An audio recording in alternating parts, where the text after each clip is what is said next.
Buenas noches a todos. Muchas gracias por estar acá una noche de 10 de diciembre hablando de este tema, que no es el tema más agradable del mundo, pero es una de las grandes historias de la región de este año. Quiero agradecer muchísimo a nuestras invitadas, a Tiffany Roberts y a Victoria Delgado. Pronto voy a hacer una breve presentación de ellas, aunque igual también les voy a pedir a ellas que hablen un poquito de su trabajo. Eh, Vamos a empezar en principio eh, pasando un pequeño reel que es un resumen muy compacto del episodio que hicimos, pero antes me gustaría agradecer a las organizaciones que apoyaron la producción de este episodio, en base al cual organizamos el Club de Escucha. Son Free Press Unlimited, Reporteros Sin Fronteras, Civil Rights Defenders y el Instituto sobre Raza, Igualdad y Derechos Humanos, ¿no? Y además, Free Press Unlimited también nos ha apoyado para que podamos armar específicamente este espacio para conversar y profundizar la cobertura que hicimos con el episodio sobre el exilio de la prensa centroamericana y las batallas que viven las periodistas y los periodistas de Centroamérica. Pau, ¿puedes pasar el reel y comenzamos? Normalmente el exilio o la cárcel bajo una dictadura había sido para mi generación una cosa que le ocurrió a la generación de mis padres en la guerra civil, bajo las dictaduras militares, y luego siempre una cosa que les pasaba a otros, a los que veíamos desde lejos y acuerpábamos y sobre los que escribíamos, a las personas que habitaban satrapías como la nicaragüense o la venezolana. Pues asumirlo para uno es bien difícil. La prensa independiente vive un asedio generalizado en Centroamérica. En los últimos 6 años, más de 280 periodistas nicaragüenses han sido forzados al exilio y el régimen ha cerrado o confiscado más de 50 medios. La mayor parte del territorio ya entra en la categoría de desierto de información. Las acciones de Ortega han trazado una hoja de ruta para proyectos autócratas como el de Nayib Bukele en El Salvador o para grupos de poder corruptos como los de Guatemala, que persiguen el mismo silencio, el mismo bloqueo informativo. Los periodistas críticos de Centroamérica se han vuelto como los canarios de las minas de carbón que anticipan cómo están asfixiando a sus países. El costo que pagan por contar lo que pasa y desmontar las narrativas del poder es altísimo, pero no solo para ellos. ¿Qué significa para una sociedad que está perdiendo sus derechos el exilio de la gente que está dispuesta a documentarlo y denunciarlo?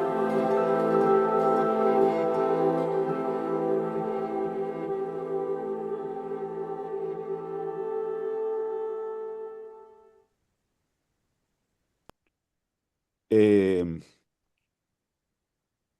Muy bien, muchas gracias, Pau. Este es un resumen muy compacto del episodio que publicamos este año sobre el exilio de la prensa en Centroamérica y sobre las batallas de los periodistas centroamericanos. Eh, y es un episodio muy particular porque en realidad se produjo en un momento en que se estaba desarrollando en Costa Rica, en San José de Costa Rica, el primer fin de semana de junio, el foro de periodismo centroamericano que organiza El Faro. Yo había ido, digamos, con mi grabadora con la intención de hablar con muchos periodistas nicaragüenses. Costa Rica es el país que más asilo ha dado, digamos, a periodistas de Nicaragua que están fuera de su país.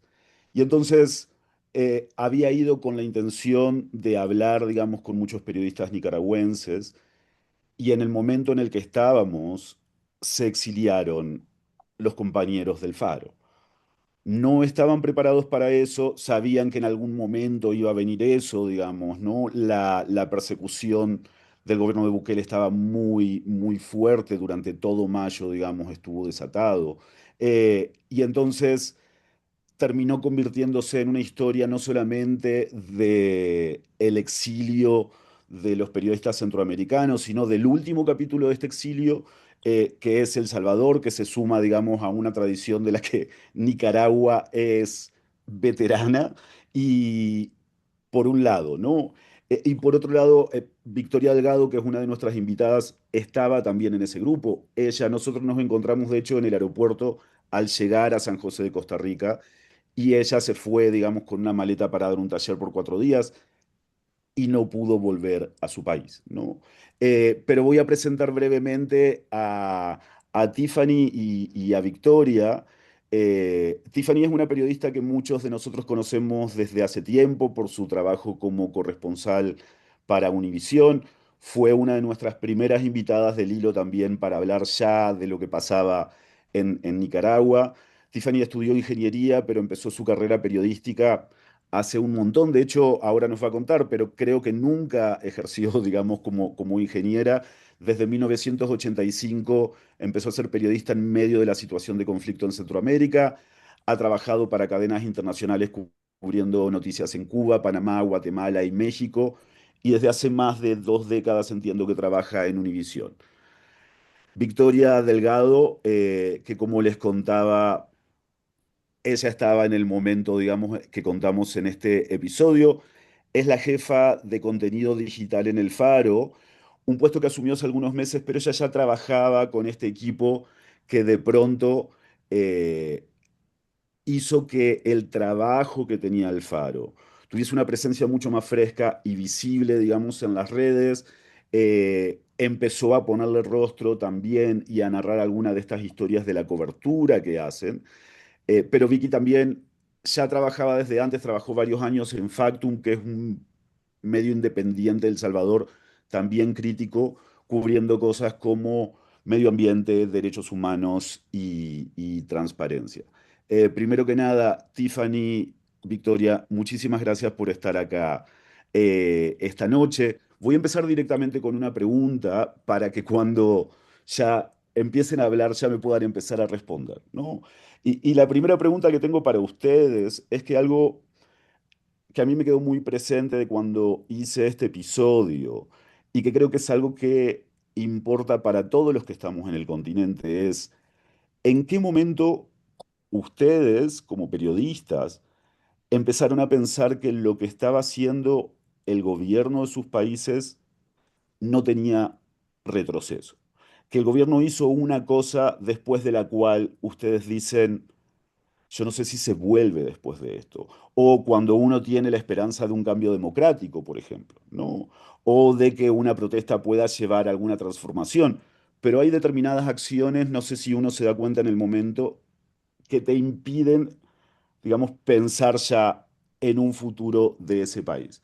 Eh, Tiffany, tú que lo estuviste cubriendo en el momento y es más antiguo lo de Ortega, porque Bukele es una versión súper veloz, digamos, de esto, ¿no? Cuéntame un poco sobre este momento. Sí, mira, primero, antes que nada, gracias, Eliezer, gracias a Lilo, gracias a Radio Ambulante, gracias a Victoria. La verdad es que es un honor para mí. Gracias por la invitación y la oportunidad de hablar de este tema, que no me canso jamás de hablar sobre el derecho que tenemos de trabajar como periodistas. Como centroamericanos y como nicaragüenses, salvadoreños y todos los que escuchamos tenemos el derecho absoluto de expresar nuestra opinión. Y lo que está pasando no es normal. No nos podemos acostumbrar jamás a la normalidad de que nos callen. Ah, los periodistas, eso se exilia. No, no es normal. Uno tiene que estar en su país. Entonces, creo que agradezco la oportunidad para poner esto sobre el tema. Yo por mi edad, que gracias a Eliezer, que lo hace, lo ha recalcado la edad y lo vieja que soy. Yo empecé mi carrera periodística con el primer gobierno sandinista en los 80. Entonces, yo tenía un punto de referencia cuando el sandinismo regresó al poder en el 2006. Y siempre, obviamente, como era veterana, tenía relaciones, o sea, no éramos enemigos, sino como periodistas teníamos una relación profesional con todos los políticos en Nicaragua y los sandinistas eran la oposición. Entonces siempre entrevistábamos y siempre había una relación cordial y profesional con todos los sectores de Nicaragua. No, yo me peleaba con todo el mundo, pero era amiga de todo el mundo y yo lo veía como yo decía, el día que hablen bien de mí es el día que yo estoy en problemas, ¿no? O sea, siempre era así, pero siempre con mucho respeto y mucha cordialidad. Entonces, cuando se explota Nicaragua en el 2018, que me imagino todos los que estamos aquí, no tengo que explicar lo que pasó, porque si estamos aquí es porque conocemos los hechos.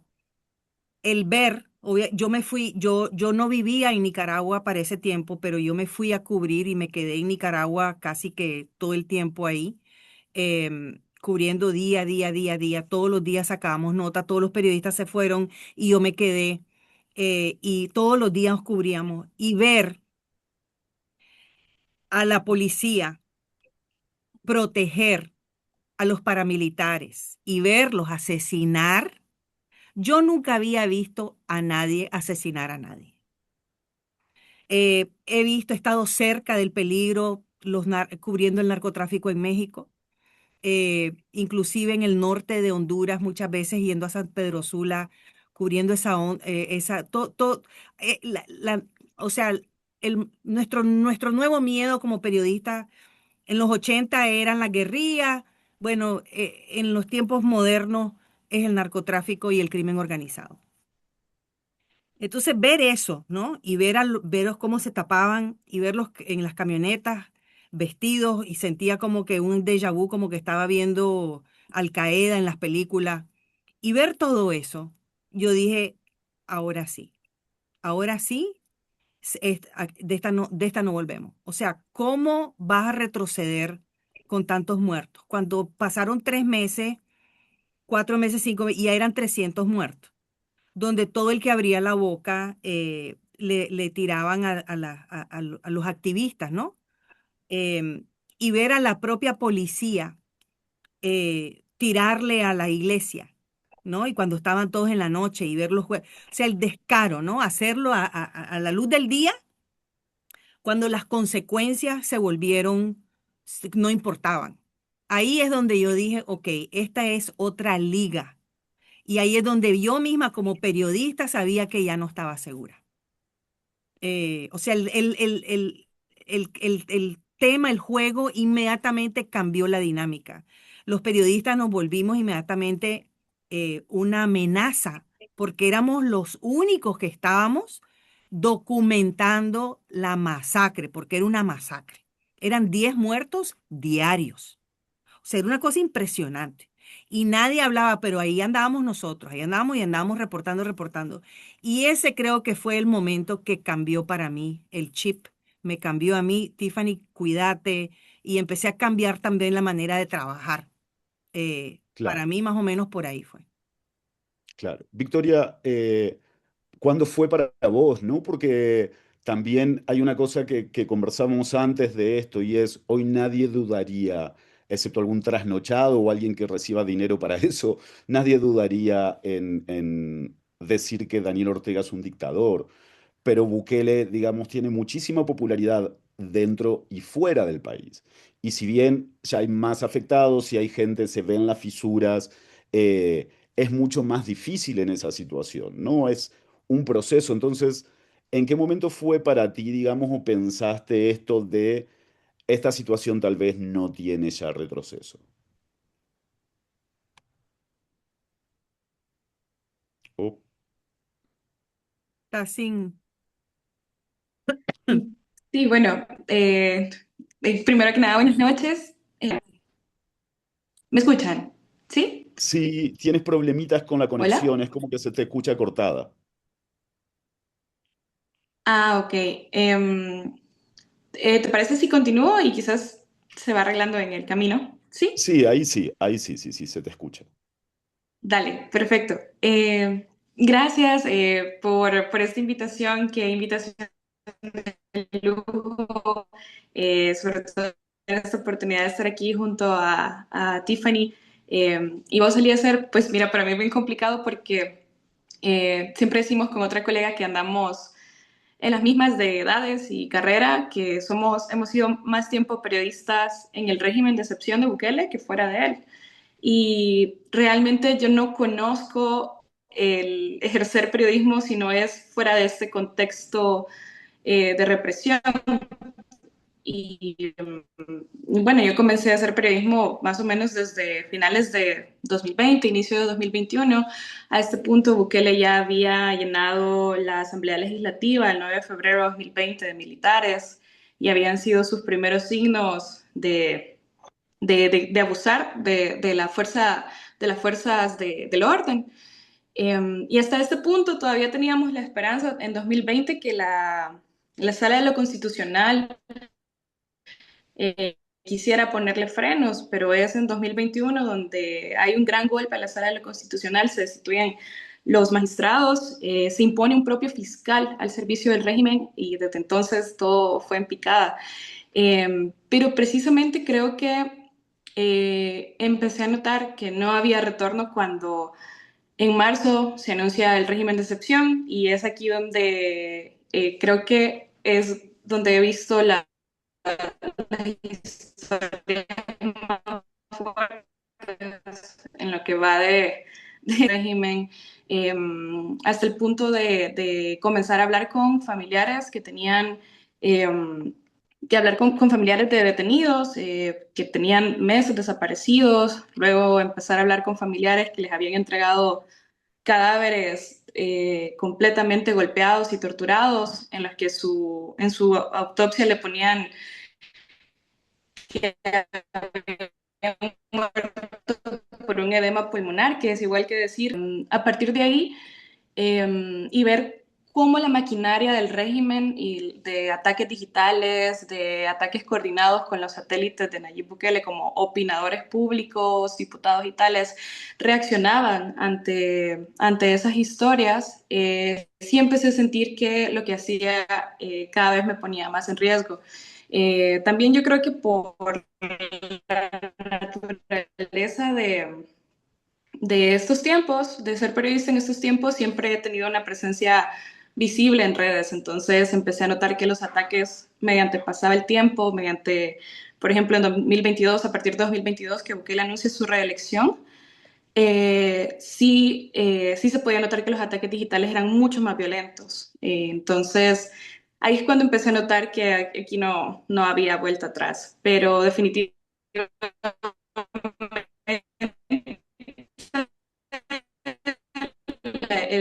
el punto de no Trump llegara al poder, sí siento que todo el régimen se envalentonó por completo, los ataques han sido cada vez más agresivos y a partir de las revelaciones que hicimos en mayo en el Faro, pues no vimos posible que hubiese un retorno de toda esa violencia y con todos los detenidos que hubo.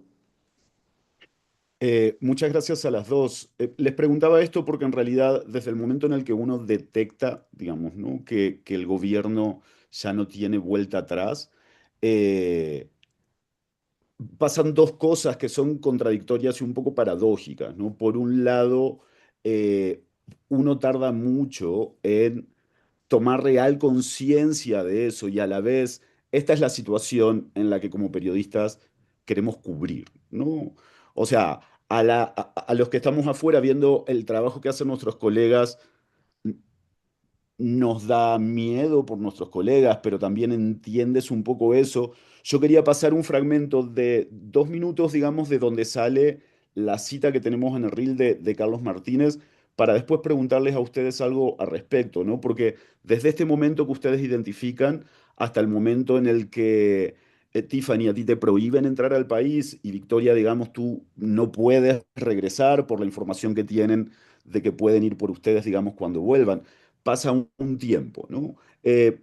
Voy a poner un pequeño fragmento a ver si se escucha.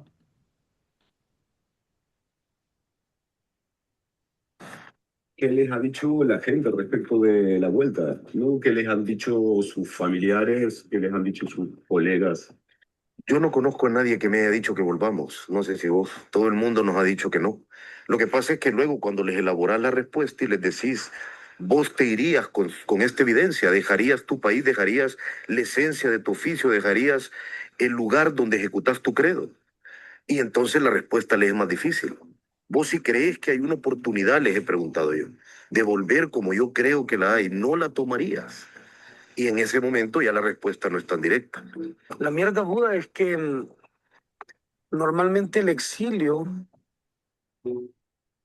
o la cárcel bajo una dictadura había sido para mi generación una cosa que le ocurrió a la generación de mis padres en la guerra civil, bajo las dictaduras militares, y luego siempre una cosa que les pasaba a otros, a los que veíamos desde lejos y acuerpábamos y sobre los que escribíamos, a las personas que habitaban satrapías como la nicaragüense o la venezolana, pues asumirlo para uno es bien difícil.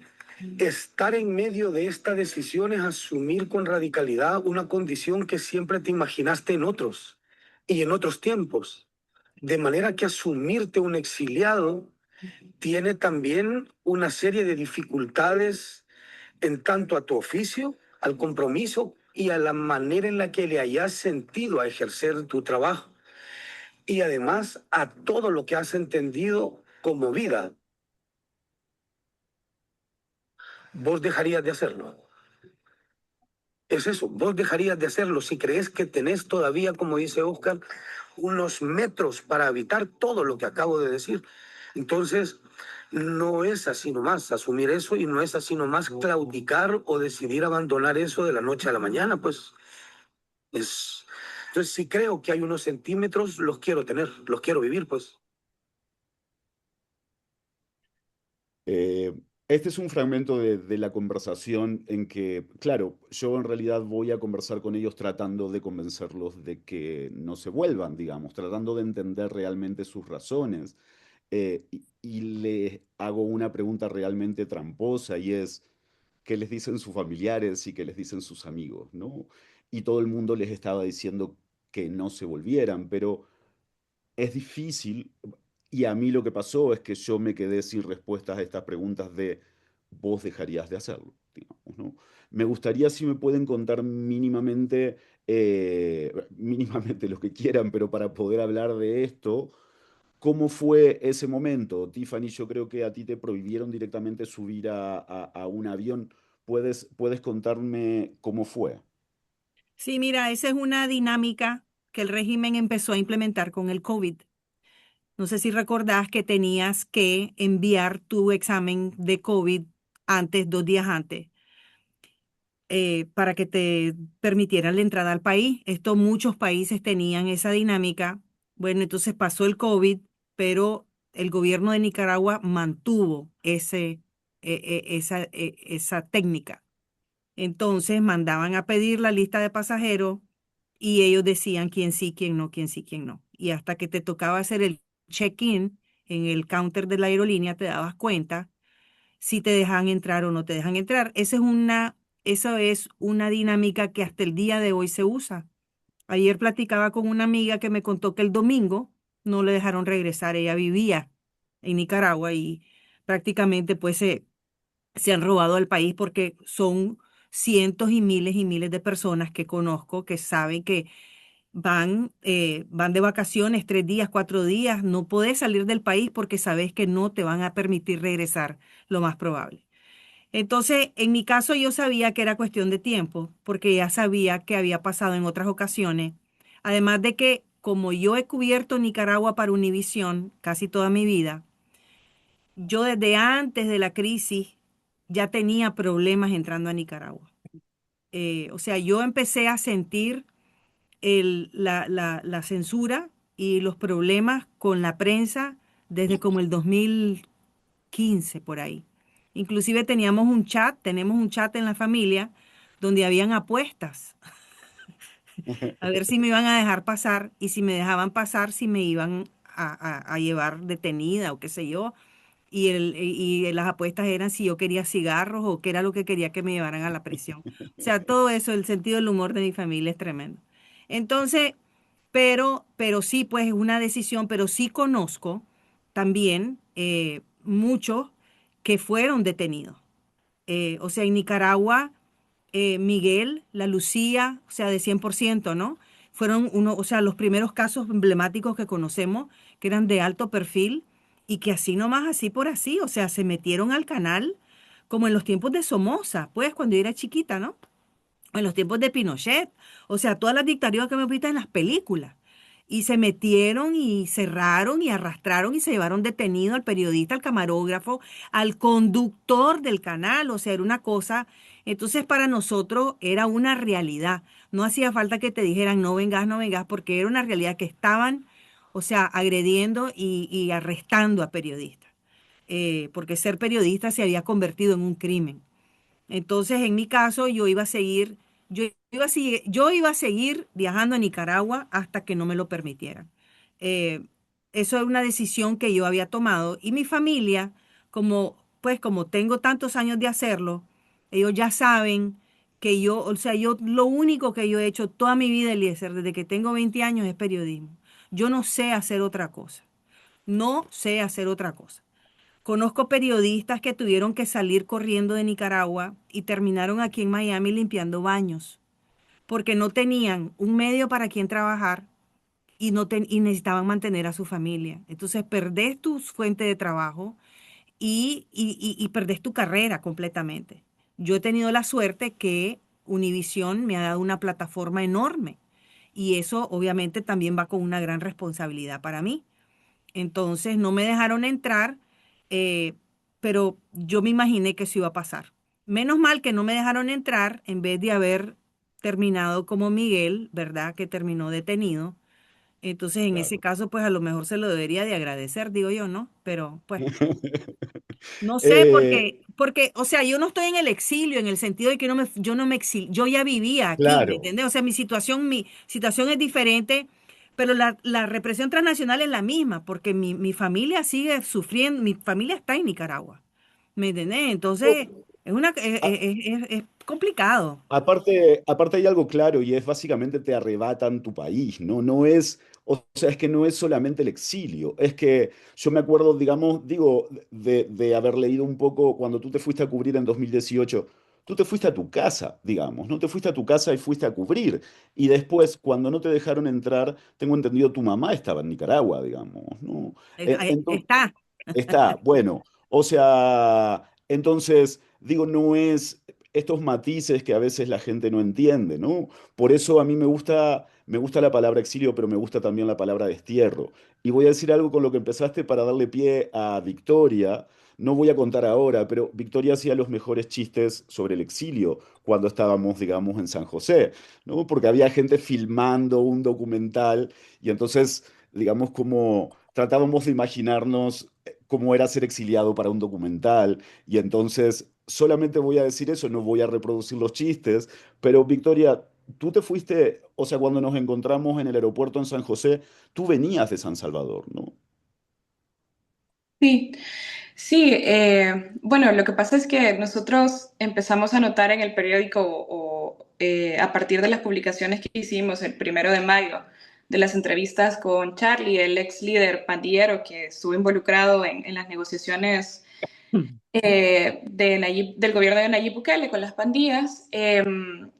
En todos, digamos, en una cuestión de 2 días, el periódico comienza a sufrir una serie de ataques digitales que iban en crecimiento a nivel de violencia, al punto de que el director del organismo de inteligencia del Estado eh, publicó un tuit que decía no le tiren piedras a quienes tienen misiles, básicamente. Es decir, que no intentáramos estar, digamos, sorteando con personas que sí nos podían hacer daño. Era una amenaza muy explícita. Y a este punto, los colegas que habían tenido una firma en estos materiales habían tomado una salida preventiva.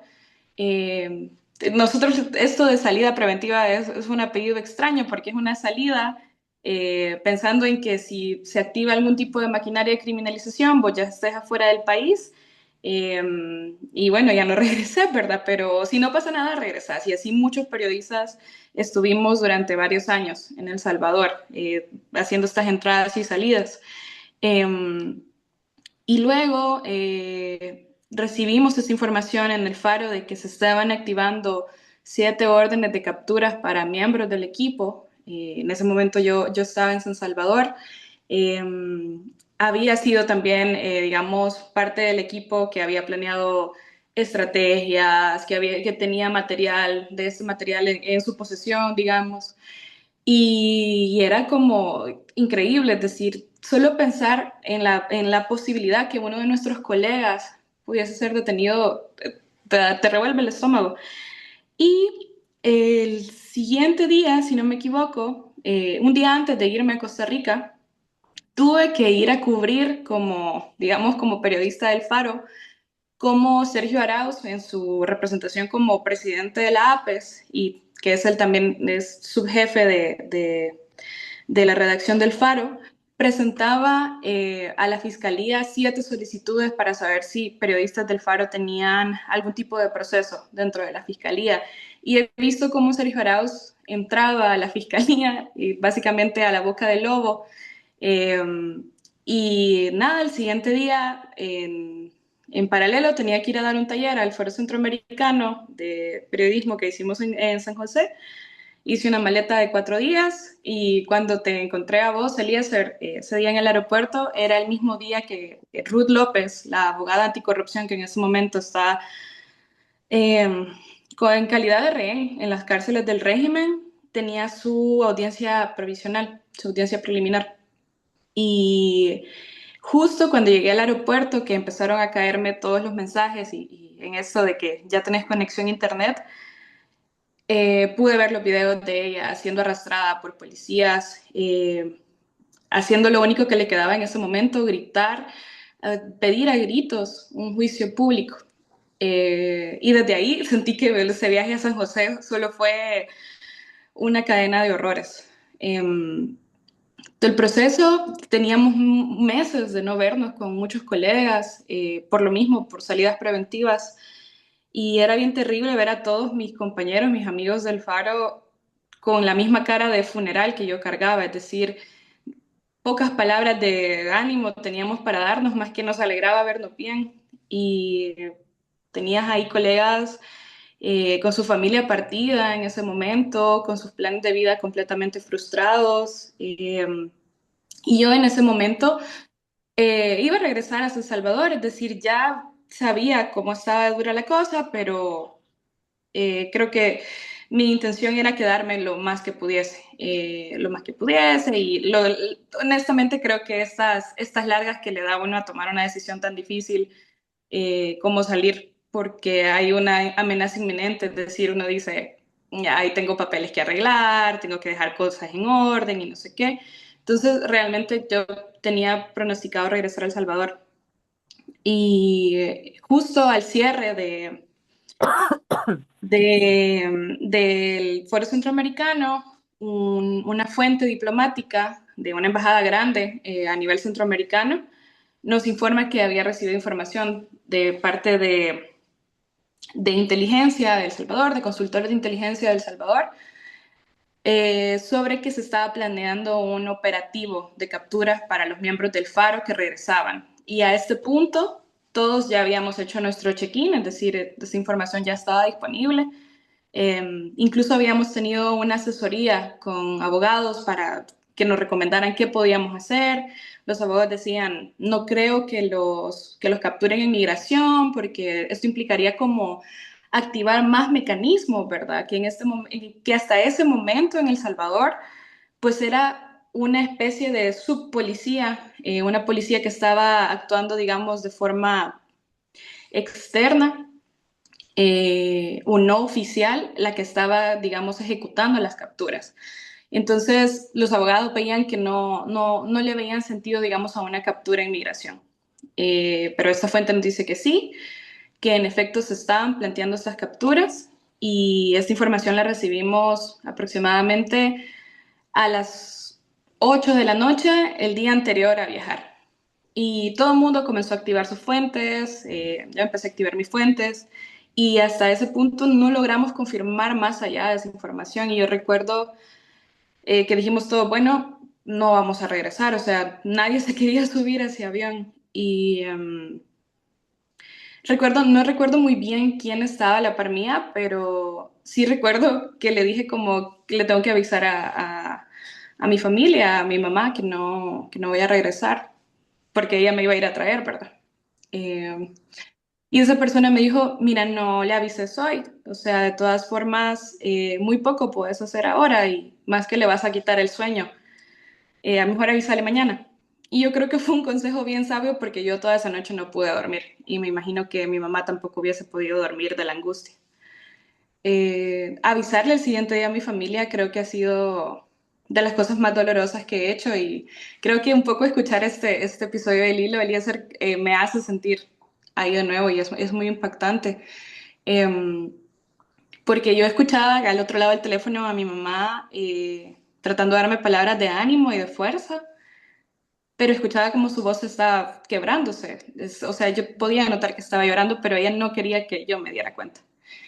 Entonces decidimos regresar, decidimos no regresar y provisionalmente ese mismo equipo del Faro viajamos a Guatemala para decidir qué hacíamos. Mientras tanto, y no regresé a El Salvador desde entonces. Y pues nada, básicamente entre familiares, amigos que me han visitado y tal, pues ya no tengo las mismas prendas para 4 días, ya tengo unas 6 o 7, pero así fue. Ya. Gracias, Victoria. Justo de esto que estás hablando, estaba pensando, ¿no? Lo que hablamos con Tiffany, que aceptó, digamos, esta conversación justo después de salir del noticiero. Eh, y estaba pensando, hay un rasgo común del trabajo periodístico que hacen las dos, ¿no? Y es que ustedes le ponen el rostro a la cobertura que hacen, a la cobertura que hace el medio para el que trabajan, que es algo bien complicado, que muchos de nosotros, los que somos reporteros que escribimos, yo hago audio, digamos, ¿no? Cada tanto hago una cosa así, pero y yo estoy más atrás todavía porque habitualmente soy editor, ¿no?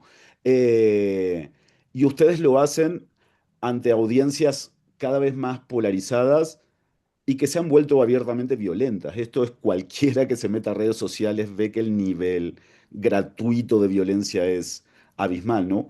Me interesa saber qué ha significado para ustedes esta experiencia que muchos otros colegas no tenemos, ¿no? La de ser un rostro identificable en contextos de persecución, ¿no? Y te iba a preguntar, Tiffany, ¿tú naturalmente empezaste en tele, o sea, tenías, o fue como una coincidencia? Sí, no, fíjate, yo tenía como 15 años de ser periodista cuando las circunstancias del medio que yo trabajaba como que me empujó y me obligó a poner la cara. Eh, pero yo pues mi fuerte y mi comienzo fue en producción detrás de cámara. Y sí, es verdad, dar la cara te convierte en un blanco. Eso yo lo tengo bien claro. Eh, y, y cuando salgo a la calle para hacer mi nota, mucho me cuido de lo que voy a decir, de que si las preguntas que voy a hacer, porque, o sea, hemos estado en circunstancias donde hay mucha tensión, tenés que hacer una entrevista en la calle y de repente estás rodeado de 100 personas, ¿no? Esperando que hagas un paso en falso o para agredirte o para lo que sea. Entonces hemos estado en circunstancias muy, muy feas y uno más o menos aprende con el tiempo, pues he aprendido a hacer ciertas tácticas o técnicas para protegerme. La más importante, Eliezer, es jamás trabajar o ir a un lugar sola. Jamás. No se me ocurre. Ya. Siempre voy con Pero, una bola de gente. ya, ¿y nunca pensaste pasarte, volverte detrás de las cámaras de nuevo? No, no, no me paga suficiente. Poner mi cara me Ya, paga mejor. La verdad es que una vez que haces televisión en cámara, te enamoras un poco. Te voy a decir por qué me gusta. Y es porque controlo bastante la noticia que tú como audiencia vas a escuchar. Cuando estás ya, detrás de la cámara, yo dependía del reportero para que el reportero reportero que daba la cara dijera un poco el trabajo que yo ya había hecho de campo. Esta vez, ahora que soy la que pongo la cara, yo hago mi trabajo de campo, porque era lo que yo hacía, y yo entonces controlo mucho más a nivel editorial el mensaje que tú vas a escuchar como audiencia. Entonces, me gusta eso. Claro, Esa es la parte claro, que más me gusta, saber, muchas veces he estado en lugares, por ejemplo, en Nicaragua, ¿no? Yo siempre he empujado a Univisión y mis jefes han sido eh, muy buena onda en ese sentido de cubrir Nicaragua y hacer las entrevistas y las notas de cierta manera, hacerlas atractivas para nuestra audiencia. Eh, y entonces siempre he buscado maneras de hacerlo y decir, ¿sabes qué? Al dar la cara, hay cosas, historias que si yo no las hago, siento, nadie las va a hacer. Ya, ya, entonces nos íbamos a meter a lugares que ni te puedo decir. Y decía, pero sos loca. No, no soy loca. O sea, yo me cuido, soy muy cuerda, pero si no voy yo a reportar y a filmar, ¿quién lo va a hacer? Nadie lo va a hacer. Y por eso te hablo de la responsabilidad, donde siento que tengo esta plataforma que se llama Univisión y mostrar los abusos, mostrar las masacres, mostrar los muertos, mostrar las madres llorando a una plataforma como Univisión es una gran oportunidad de que acuerdo. no se me ocurre quedarme en mi casa. No se me Ya, ocurre. O sea, yo me voy, entonces, ¿qué hago? Arrastro a todos mis colegas. Empiezo a llamar a todos mis colegas. ¿No quieres ir? ¿No quieres ir? Vamos, vamos, vamos. Em, y nos vamos en bola, pues. O sea, vamos mucha gente. Entonces, siempre que me vas a ver en coberturas, me vas a ver con un montón de colegas. Y nos ya, protegemos y me salvaron en más de una ocasión porque sí, me quisieron agredir. Un tipo con un arma una vez, la otra señora me iba a dar como, me iba a jalar el pelo, yo ni cuenta me daba, pero un periodista la vio y él se le metió encima y le empezó a tomar fotos. O sea, he estado en situaciones que si no fuera por mis colegas, yo a lo mejor ya terminar en un hospital. Una vez que me dispararon una bola de goma, andaba con mis colegas, dirigida completamente. O sea, la verdad es que las agresiones siempre están, y uno sabe a lo que tampoco pues uno va a ser ingenuo, ¿no? claro. Eh, pero hay que ser valiente, pero no pendejo. Ya. Ya, entonces, ese es el secreto, ¿no? Balancear eso. Total, total. Vicky, de hecho, no te voy a preguntar a ti, digamos, si no quisiste dejar, porque una gran parte de tu trabajo, digamos, en el Faro ha sido, digamos, como esto, ¿no? O sea, como llevar, modernizarlos. No quería decir así, pero sí ha sido pero sí ha sido parte de tu trabajo, ¿no? De pronto, nuestros colegas estos, no sé qué, tenían algo más fresco que podía hacer que te llegara la noticia inmediatamente y en muchos de esos casos era tu rostro, ¿no? Entonces, ¿cómo ha sido para ti? Porque tú ya empezaste cuando la gente ya insultaba por miles al Faro. Sí, bueno, incluso en mi trabajo anterior en Factum, yo ya tenía, digamos, una presencia, mi rostro ya era, digamos, como una presencia pública, em, pero el nivel de difusión no era ni un 50% igual.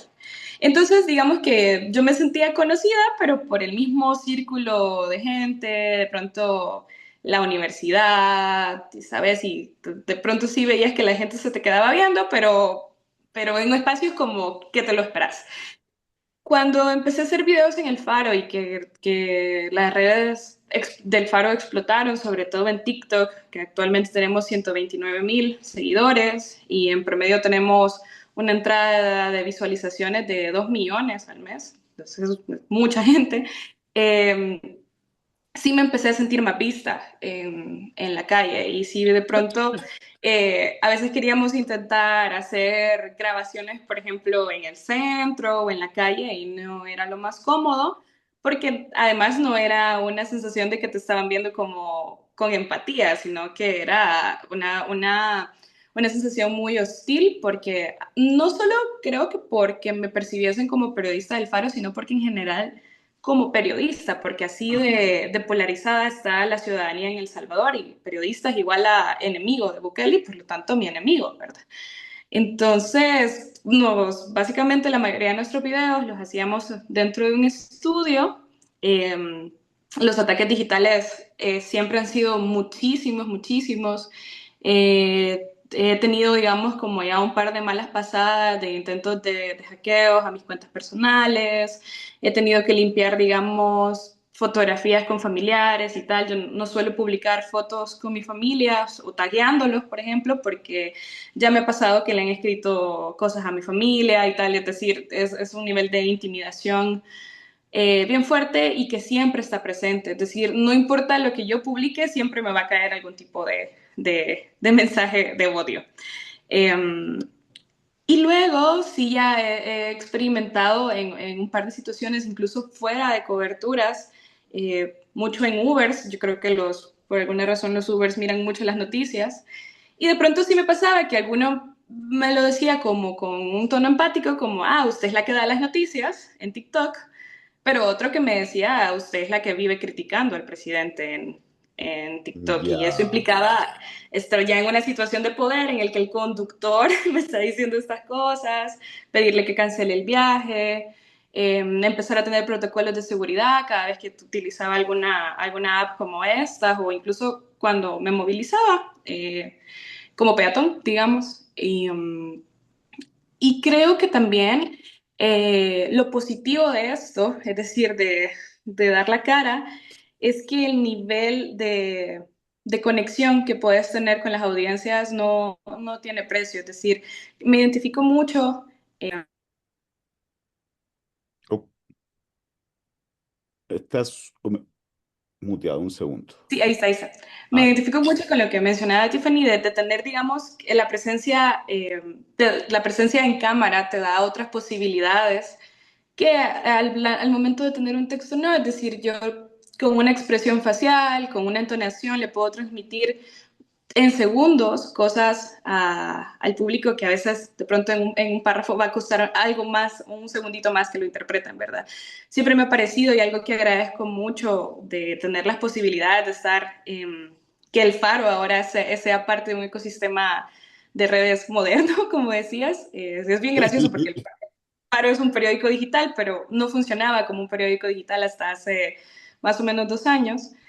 eh, es que también hemos logrado democratizar la información y de pronto por los comentarios que recibimos o incluso por muchos mensajes que nos llegan a nuestras bandejas de entradas, podemos notar que de pronto no es un público especializado como el que le llegas con una crónica o un reportaje, sino son ciudadanos y ciudadanas, probablemente vendedores informales y tal, que nos ha pasado un montón de veces con colegas en coberturas que nos dicen como que sí se han dado cuenta de cosas porque lo vieron en TikTok.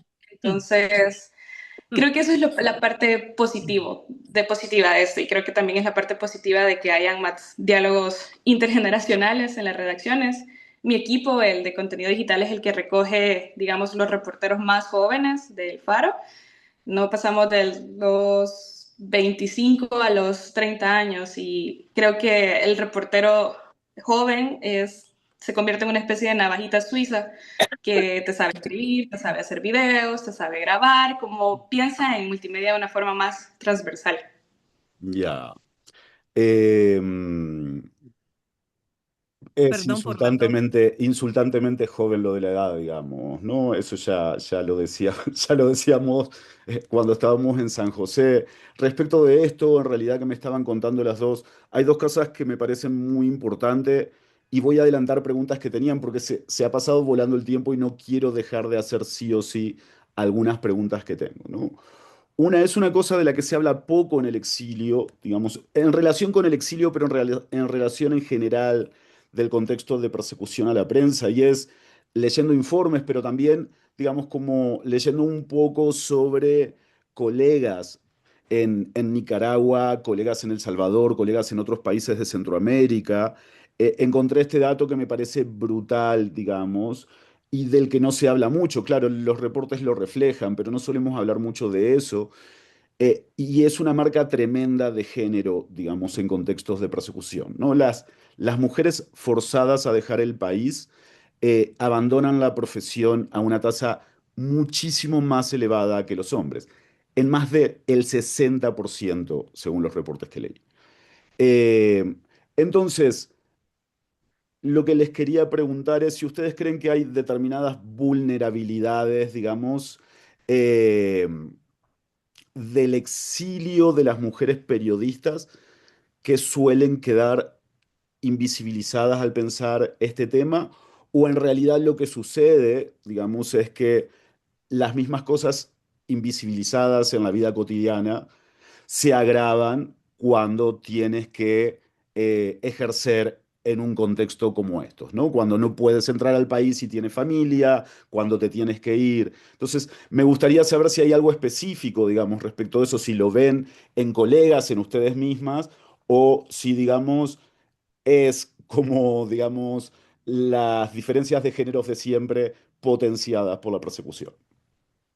Me voy a adelantar para responder de primero porque lo primero que quiero hacer es decir mi admiración por Victoria y agradecida de que saber de que o sea, de que este reemplazo generacional viene detrás de nosotros, los viejos, detrás de mí, vienen mujeres con ovarios como Victoria. Entonces, ya con eso, yo ya me puedo jubilar tranquila porque el periodismo que viene detrás tiene esa calidad. Entonces, te felicito, Victoria, y un honor, la verdad, conocerte y estar aquí contigo.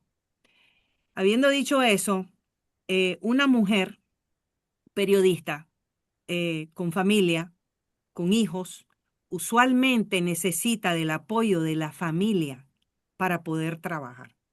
El periodismo es una carrera como los médicos, que no tiene horario, no, y cuando hay crisis, cuando hay huracanes, cuando hay crisis política, trabajamos sábado, domingo, la medianoche, no tenemos, ¿verdad? Nuestros hijos mis hijos se me quejan y mis colegas igual que los hemos abandonado por el trabajo, porque el periodismo es una vocación más que un trabajo. Entonces, una mujer periodista necesita del apoyo de la familia para poder ser buena periodista. Yo sin mi madre y el apoyo de mi madre para criar a mis hijos, jamás hubiese podido hacer la calidad periodística siendo madre. Yo tenía 8 meses de embarazo cuando el huracán Mitch, me acuerdo, no podía subirme a los helicópteros, no podía cubrir, no podía después de las enfermedades, porque tenía que cuidar mi salud. Entonces tenemos, ¿verdad? El ser madre y en una sociedad matriarcal como la que tenemos, pues nosotros estamos a cargo de nuestros hijos y conozco muchas colegas que salieron corriendo arrastrando a los hijos. Y una vez que estás en un país como Costa Rica o Guatemala o Miami o España o donde sea, ¿cómo vas a mantener a tus hijos trabajando en un medio que desapareció? Porque en Nicaragua desaparecieron los medios y los periodistas. Y los únicos medios que lograron sobrevivir son los medios que tenían financiamiento fuerte. Y eso, o sea, fue una de Murphy's Law, solo sobrevivieron los más fuertes y punto. Entonces muchas colegas quedaron sin trabajo, sin medios, sin nada.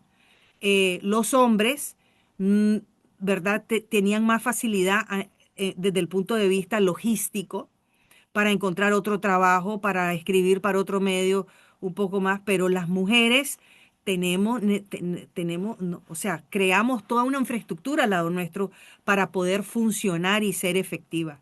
Esa es el cambio, yo no quiero decir que es una desventaja, porque ser madre para mí no es una desventaja. Me hace mejor periodista por la experiencia que tengo, pero sí es lo que hace la diferencia de género a la hora de ser profesional.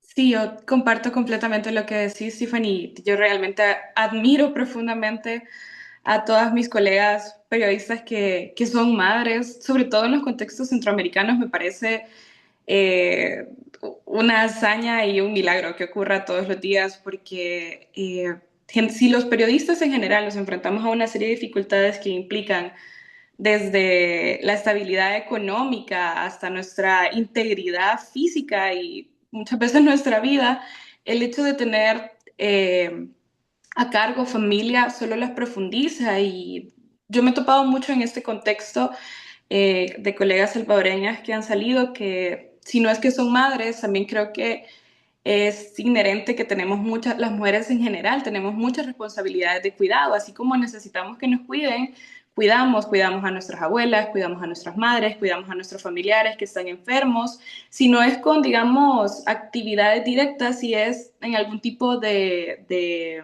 ayuda económica, de ayuda logística, que cuando nosotras tenemos que ir del país, desaparece, queda en algún tipo de peligro, porque la vida en general, cuando salís del país de forma forzada, se encarece duramente. Entonces, esto solo, digamos, lo que mencionaba Eliezer me parece importante porque creo que sí, digamos, todas esas desigualdades a las que están expuestas a las mujeres regularmente, cuando una periodista entra en una condición de exilio, se profundizan y ponen en grave peligro su salud y de forma integral.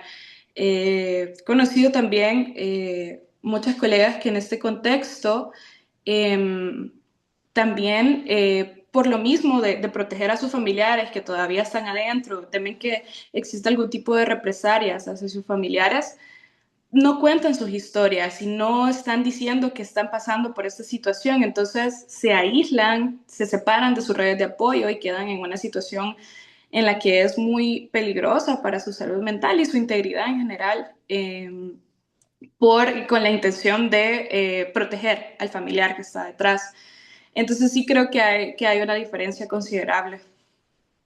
Sí, esto que dices me parece súper importante porque una de las cosas que, digamos, de las nuevas etapas de la persecución del régimen de Ortega, que al final viene siendo, digamos, el que inaugura el manual que después siguen, digamos, los otros tiranos de Centroamérica. Me parece increíble esto de que, claro, ahora sigue tratando de silenciar a gente que está afuera, persiguiendo a sus familiares que quedaron adentro, digamos, ¿no?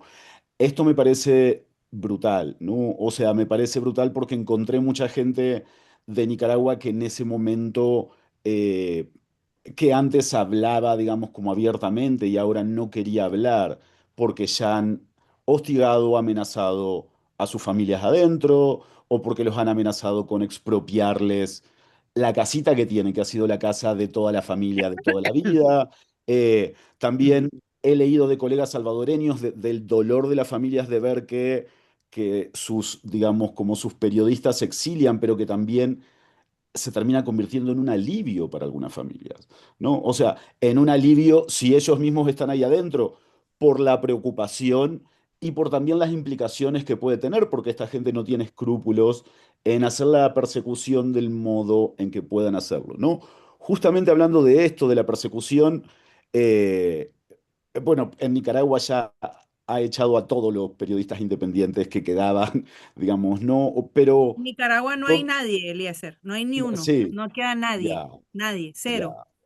ya. Lo que les quería preguntar a ustedes es, ¿dónde, dónde creen que más se nota o más sufre la sociedad esta expulsión o esto impedir que los periodistas, digamos, puedan cubrir lo que pasa en el país, ¿no? O sea, ¿cuál creen que son las informaciones que primero caen o que ya no pueden acceder, digamos, las sociedades nicaragüense y salvadoreña? Mira, pasan dos cosas interesantes al mismo tiempo. Primero, las fuentes se secan. O sea, como medio de comunicación, todos los medios tuvieron que ubicarse en Costa Rica, porque para darte un ejemplo, no podías, como negocio, no podías hacer comerciales en un medio de comunicación, porque entonces inmediatamente ese negocio era blanco del régimen. ¿Por qué le estás dando comercial? Por qué estoy viendo al aire en el faro? Ya sabes, o sea, todos tus patrocinadores se volvían blancos también. Entonces, se secaron las fuentes. Entonces, fuentes de información adentro del país, nadie te quería hablar porque de repente como ser periodista era criminal. Entonces, todas las personas era como que tenías lepra y, y nadie te hablaba. Entonces, se secaron muchas fuentes de información. Muchísimas personas me dejaron de contestar el teléfono, me bloquearon en su WhatsApp, me bloquearon en redes sociales, porque de repente estar asociado conmigo se volvía un blanco. Conocí a una señora que el hijo le dieron 10 años de cárcel porque en Facebook él puso un artículo que yo había publicado. Ah, Entonces, ¿cómo, cómo los vas a culpar? Ya saben, entonces te digo dos cosas interesantes, porque ¿qué es lo que pasa ahora? Después de tantos años donde la represión y las medidas de represión se han agudizado, adentro la presión es más grande y el descontento se siente porque de repente empiezo a tener más fuente. La gente está cansada. Durante la pandemia, que la información era tan escasa, la cantidad de información y fuentes que conseguí porque la gente de verdad estaba con miedo de lo que pasaba con la pandemia y sentían que el Estado no estaba haciendo lo suficiente y que estaban escondiendo lo que estaba pasando. La cantidad de información de médicos conocidos, ¿no? O sea, personas que de repente empezó a fluir. Y en los últimos 2 años, lo mismo. A medida que la represión a lo interno se ha agudizado, el descontento también se ha expresado, hay más descontento. Entonces, me han escrito y he conseguido a través de otros canales más secretos o más confidenciales, personas que están más dispuestas a compartir información, porque están hasta aquí. mm, Entonces, el balance va y viene, ¿no? Tengo que decir que en El Salvador,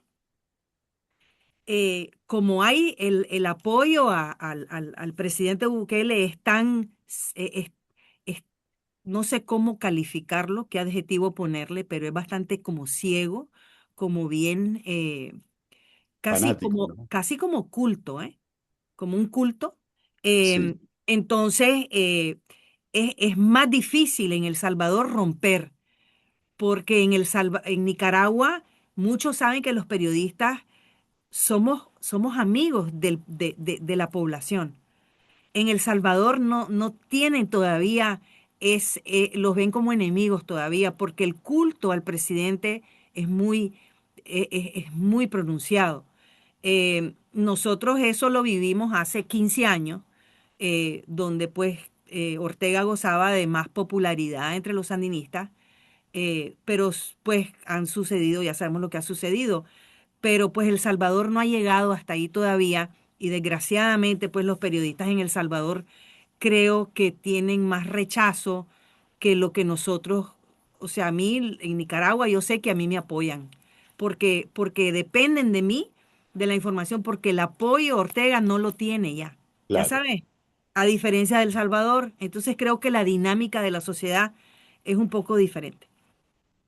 Ya. Vicky, Sí, bueno, yo creo que lo primero que hemos perdido en El Salvador es eh, con la, digamos, con la cooptación de todo el engranaje de información pública, el Instituto de Información Pública y, digamos, este mandato constitucional que tenía el gobierno de El Salvador de rendir cuentas se fue cooptando poco a poco, pero al final los periodistas, las organizaciones de derechos humanos éramos un poco los traductores de esta información que estaba apilada en una base de datos que no era al final accesible a las personas. Y éramos nosotros los que nos sentábamos a digerir y mostrarte ya la versión que te dice qué significa este montón de datos que se han recogido por años.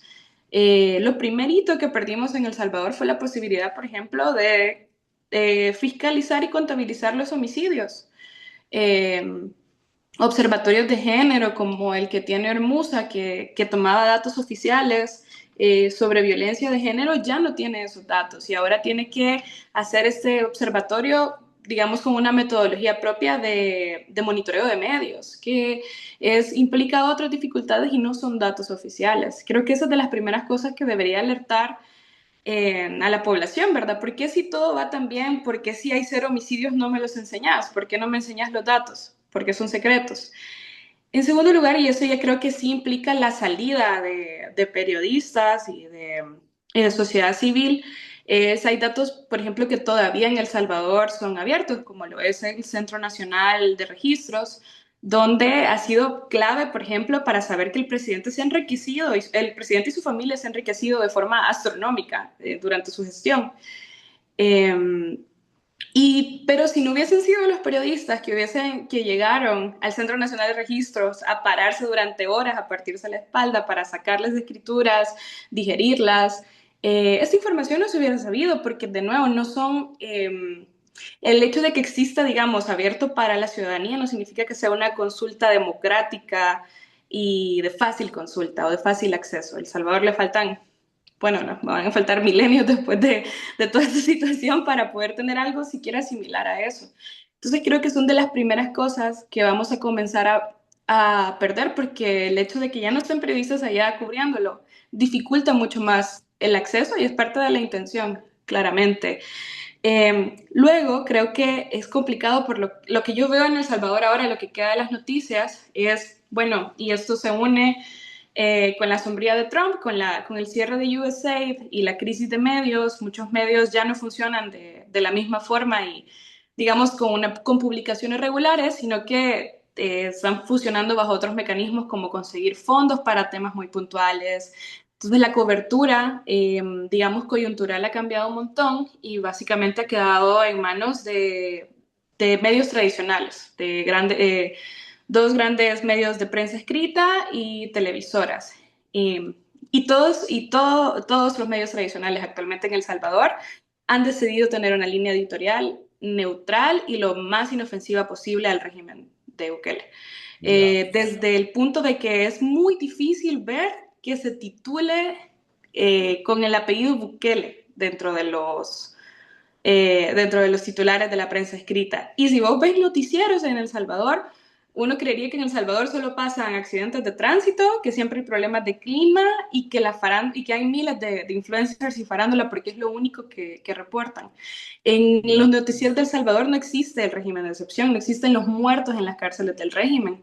Entonces, creo que también perdemos esto, ¿verdad? Cuando entre más destierren periodistas, se van a perder estas voces y vamos a tener una realidad neutral e inofensiva narrada desde la prensa tradicional. Ya, muchas gracias. Miren, nos queda nada en realidad para cerrar. Hay un montón de preguntas de la audiencia, hay felicitaciones, digamos. Algunas de las preguntas de la audiencia son cosas que yo he usado para elegir las que ya tenía en el cuestionario. Les voy a hacer una sola pregunta para cerrar. eh, no quiero que suene como una pregunta ingenua, ¿no? La pregunta es ¿por qué hacen periodismo y por qué creen que es importante seguir haciéndolo? Digo que no quiero que suene como una pregunta ingenua porque yo sé, digamos, no Tiffany lo dijo al principio, pero yo he leído y he escuchado entrevistas a ella que no, digamos, no sabe hacer otra cosa y que no haría otra cosa en su vida. Y Victoria, tú ya empezaste cuando la industria estaba en crisis y todo era un mierdero, digamos, ¿no? Entonces, no quiero que la pregunta sea ingenua, pero sí creo que tiene algunas respuestas personales. Y entonces simplemente me gustaría cerrar con que ustedes me cuenten si no se han planteado o cuando están cansadas o en algún momento, digamos, cuando lo piensan qué se dicen a sí mismas, digamos, ¿no? Y qué es lo que las ayuda a seguir haciendo periodismo, ¿no? A mí me motiva contar historias. O sea, tengo que admitir que tengo una motivación egoísta.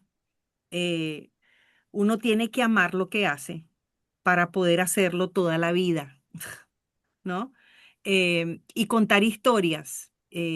Las historias, o sea, son la manera como lo describo yo, porque todo el mundo me pregunta, ay, ¿quién ha sido la persona más famosa que has conocido? Como que conocer personas famosas yo más bien digo que conocer personas ordinarias con historias maravillosas, porque todo el mundo tiene una historia que contar.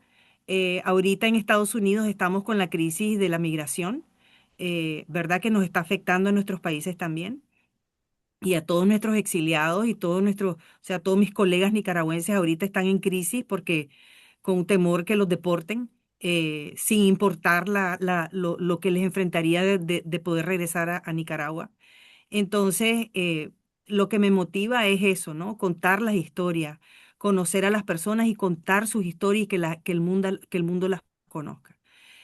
Sí, me tocó vivir la historia. Dios me puso en este camino tortuoso de lo que pasó en Nicaragua, pero son diosidencias, no son coincidencias. Y yo sé que estoy ahí por una razón.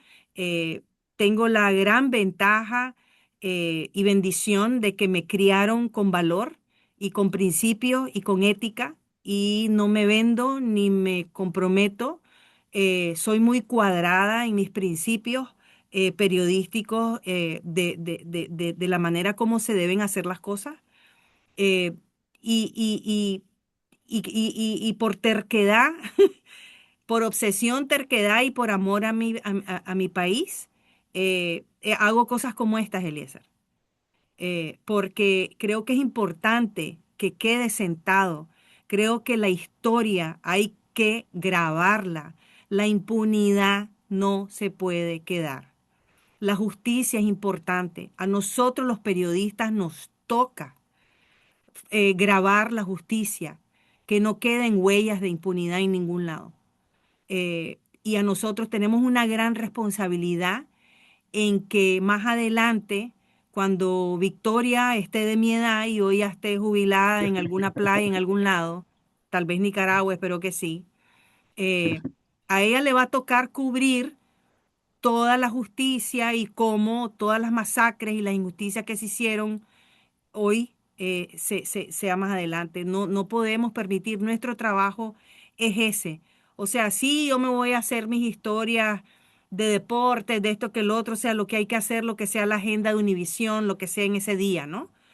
Próximo año me tocará cubrir la copa o lo que sea, pero siempre no hay que perder el norte de que como nicaragüense, mi responsabilidad, mi país, es que se haga justicia. Porque, yo no me puedo callar jamás de que mi derecho como nica, bueno, soy binacional, ¿no? Porque también soy estadounidense. Sí. Y en este país estoy haciendo lo mismo, ¿eh? Porque igual nos está pasando un poquito, lo mismo. Entonces, como periodista, mi obligación es que cuando me digan cállate, yo tengo que gritar más fuerte y que el Ya. silencio nunca se escuche.